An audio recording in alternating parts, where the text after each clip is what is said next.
ปั่นได้น้อยหนึ่งปั่นค่ำกว่าเลยคือสิดีนกใจคอส่งคืนน่ะ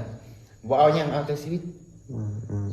สรุปแล้วเขาเข้าไปคุดค่ำหรือไปเอาเจียเนาะก็คือตอนนี้นะมันมีเหตุการณ์เถียงกันเกิดขึ้นในสังคมลาวเฮาก็คือว่ามีการเถียงกันว่า คนที่เข้าไปติดอยู่ในถ้ำ7 คนนั้นตอนนี้นะเขาไปเอาเจียซื้อๆหรือว่าติดถ้ำย้อนว่าเข้าไปเอาค่ำเนาะมีหลายคนเกิดตั้งคำถามว่า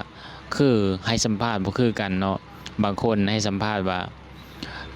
เขาไปเอาเจียแต่อีกคนนึงบอกว่าเขาไปเอาค่ำเนาะก็เลยมีการเถียงกันถึงขั้นแบบว่าเถียงแบบเอาเป็นเอาตายนะคือสำหรับส่วนตัวนั้นคอยคิดว่าบ่ว่าจะไปเอาหยังก็ตามเนาะเขานะเข้าเพียงทำเนาะเขาบ่ได้ไปคุดอีหยังเพราะฉะนั้นครั้งนี้นั้นเฮาบ่ควรที่จะเอาเรื่องแบบนี้มาเถียงกันเนาะเฮาควรปล่อยผ่านเนาะโอเคเนาะทุกคนเนาะ